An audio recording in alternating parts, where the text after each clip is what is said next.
Now, Caetano Kenya has announced plans to start assembling Chinese motor vehicle Chery next year. Caetano Kenya Managing Director Aurélien Glay says the plan is to create jobs, enable transfer of skills, accelerate industrial growth and generate greater value in Kenya.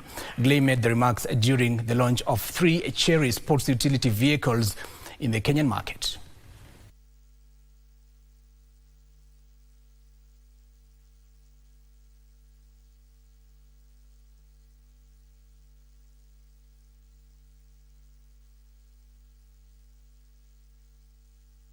The Chery brand that we are very proud to introduce into the market today is coming in 3 variants. So it's a wide range of SUVs, and the message that we want to preach to the customers and the consumers at large in this market is 1, affordability, and 2, safety. And then we are putting a cherry on the cake.